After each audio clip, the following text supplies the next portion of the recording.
પણ જેવા લેખા વિધાતાના લેખની માથે કોઈ મેઘ નો મારી મારા નાથ. અને તમે કહો છો કે હસ્તામુખે વનમાં જવાની રજા આપો રાણી, તો કાયાનું કલ્યાણ કરવા હું વનમાં જાઉં. તમારા નાથ હજી આપનાથી વનમાં ન જવાય, કારણ કે અત્યારે આપણે જે ત્રણ દીકરી છે, લાસા લક્ષ્મી અને દીકરી સગુણાબા, એમાં આપણી લાડડી મારી સગુણા આજે 16 વર્ષની ઉંમર લાયક થઈશ મારા નાથ. તો આજ ઉંમર લાયક દીકરી થાય એટલે ઉંમર લાયક દીકરીના મા બાપને રાત ને દિવસ ચિંતા થવા લાગે. તો મારો કહેવાનો ભાવાર્થ એટલો છે કે આપણી દીકરી સગુણા આજે 16 વર્ષના ઉંમર લાયક થયા છે, તો દીકરી સગુણા માટે કોઈ સારું રાજ ગોતો, કોઈ સારા રજવાડા ગોતો, આપણી દીકરીની લાયક કોઈ સારો મૂર્તિઓ ગોતી હાલ દીકરી ઘડિયાના લગ્ન લેવડાવો, પંડેરડી પેઠી ચડાવી, હાથમાં રૂડી મહેંદી મુકાવો, લાડકડીને ધામે તમે લગ્ન કરી દો. પછી આપ ખુશીથી વનમાં જાજો મારા નાથ, ખુશીથી જાજો. પછી હું પણ તમને હસ્તામુખે જવાની રજા આપીશ.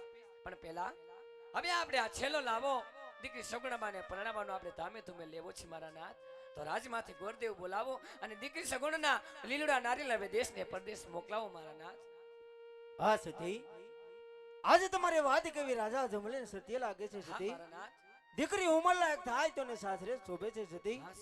તો આજ રાજમાંથી હું ભૂદેવને બોલાવી બેન સગુણાના લીલોડા નાળિયેર લઈને દેશ પરદેશ મોકલાવું સતી. ભલે મારા નાથ. હા પ્રધાનજી, રાજમાંથી સારા એવા ભૂદેવને બોલાવો. હેજી આજ પરદાન બોલાવે ગોરદેવ આવજો.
અત્યારે રાજની અંદર બોલાવી અને આ ગોરદેવના એવા શું કામ પડ્યા? કામ તો આપણા મહારાજને પડ્યા. અરે મહારાજાને નમન છે મહારાજા, પણ અત્યારે રાજની અંદર બોલાવી અને આ ગોરદેવના શું કામ પડ્યા મહારાજા? હા ભૂદેવ, ભૂદેવને પોકણગઢના રાજા જમલના નમન છે ભૂદેવ. રાજની અંદર એ માટે બોલાવ્યા છે કે મારી દીકરી સગુણા ઉંમર લાયક થઈ ગયા છે, તો એને શ્રી લીલું શ્રીફળ લાઈ ભૂદેવ તમારા દેશને પરદેશ જવાનું છે. જેવી તમારી આજ્ઞા મહારાજા.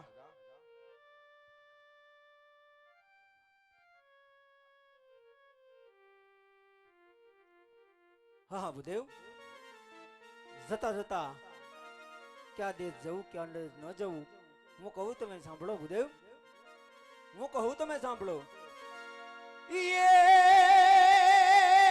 દેશ રે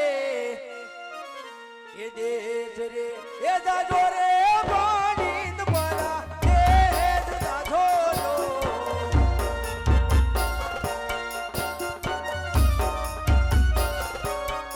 એ તમે કહરે એના દાતા દીવાલ ગાતા એ બની તમે કહરે એના દાતા દીવાલ ગાતા એ બની.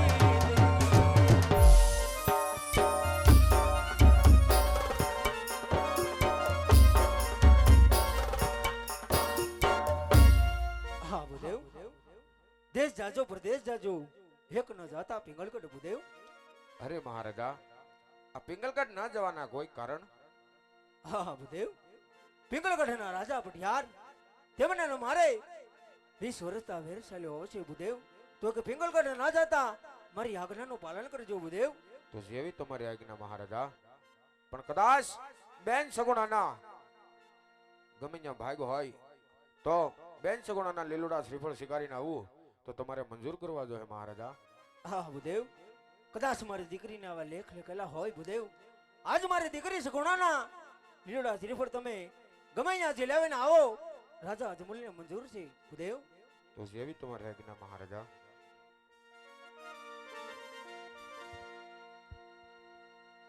એ આદે પોકરણ રે ગઢતીને ગોરદેવ હાલી રે ગયા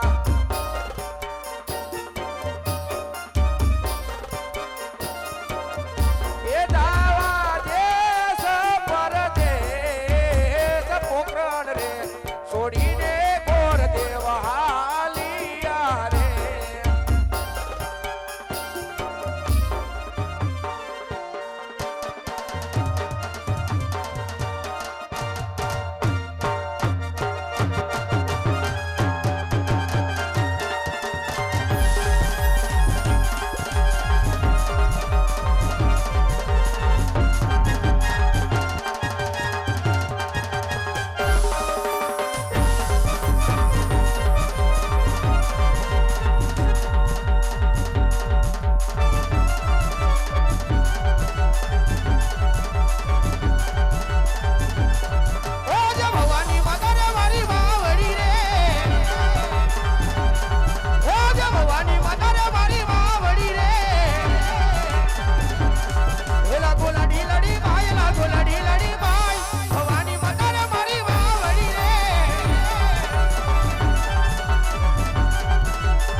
સકલી નો ફડકો તો ઝડપે સલાહ કેવો છો અહીંયા તમ તારે આરામ કરો તમ તાર ડેલ્યા જ ઊભું હો બાપુ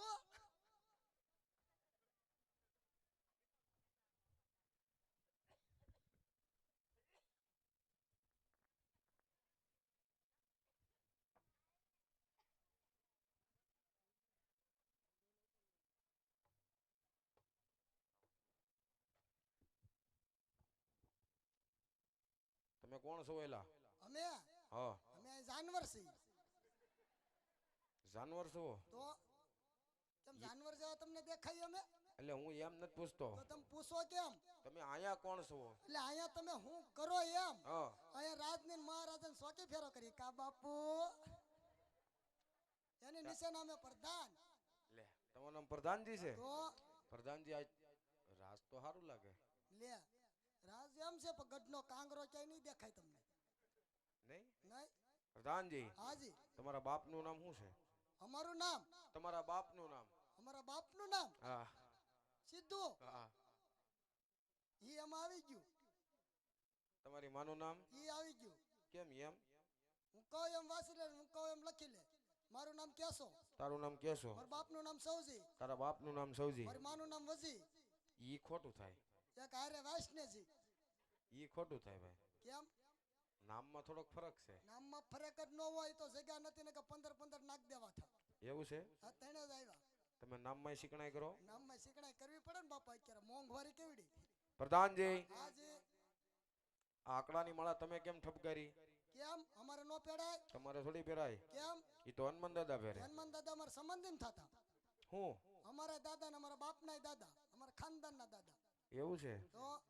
તો પ્રધાનજી, હાજી આ તમારા બાપુ તમારા કાન બહુ ખેંચતા લાગે, નહીં નહીં કાન તો રેડી છે તો આ શું છે ઈ? આ હા ગાંડા કાન થોડો છે તો આ તો પાઘડી સોગું છે એ રોંગ પાઘડી? સાઈડ જ નીકળે તો અહીં થોડી મળે તો ઇટેટ મળે પાકિસ્તાન કા બાપુ ન્યા ઈ પાકિસ્તાન શું લેવા ગયા હતા? આ ગયા તા ઘોષણા કરવા ઘોષણા એટલે? ઘોષણા એટલે મોટા મોટા અરે પરિસય પરિચય એટલે? એટલે તારે જાવું કેટલે એમાં જોતો ખરો એક મૂઠ નથી. એટલે આ છે ને આમ હોય કા ઈ આ મૂઠ તો મે ઢીંગાણે સડી સડીને વઈ ગઈ લે લે તમે ધીંગાણે હોત ચડો? લે ઈ હું ને બાપુ ઈ ઢીંગાણે સડીએ બાપુને આપણી વાત કરું આ કીધું ઈ અમે ઢીંગાણે સડીએ એટલે ઈ રણ મેદાનમાં ઉતરીએ અને ઈ ઢીંગાણાનો ઢોલ વાગે ને પછી ભાગે ઈ ભાઈડા યો આગળ બાપુ ને વાયા હું બહાટી બોલાવી દઈ એવું છે? લે, અને દાદા એક વખત તો કેવું ઢીંગાણું કર્યું ખબર કેવું?